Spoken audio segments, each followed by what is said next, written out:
Sa aking paglalakbay sa isang lugar na kung saan matatagpuan ang mga malalaking ilog. Pero bago pa man ang lahat, nandito po ako sa tindahan na to bumili ng pagkain. Dito ko po nakita si Boy Pango at Boy Hulos. So, nagbaon ako ng biskit. Nandito na po, pumunta na ako sa ilog na malaki. Ito po'y nasa sakupan ng isang barangay, ang Kalapi. So tinatawag ito nila na Kalapi River. So ang linis, ang linaw ng tubig at malawak na ilog talaga. So napakasarap maligo dito. So ngayon ko lang ito nakita at napapabalita ito, pero ngayon lang ako nagkaroon ng lakas na pumunta dito. At dito ko nakita na napaka ganda talaga ng ilog na to. Malawak, malinis, malakas ang agos ng tubig.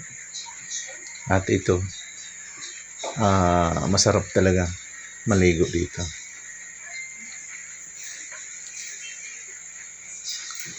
At ganun pa man, mamaya may pupuntahan din ako na isang ilog din na mas malaki pa dito. Ito po ang ilog na tinatawag na Maydaha River.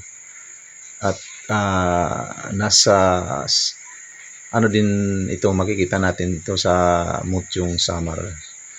So ang lakas ng agos ng tubig at abot tuhod. Yung boots ko nga nabasa na dahil akala ko mababaw. Yung pala'y malalim. Ang linaw din ng tubig, malakas, ang sarap maligo dito. Ang lawak ng ilog na to, at may kasabihan dito na pag umulan daw, bumaha, bago humupa ang baha, abutin pa daw ito ng 5 araw bago humupa ang tubig dahil sa laki ng ilog at malakas ang agos ng tubig. At pagkatapos dito, pupunta ako sa isang lugar din na maraming mga bundok na maliliit, parang Chocolate Hills sa Bohol. Ito guys, nandito ako sa ibabaw ng bundok na to. At sa likod ko marami din ang mga bundok.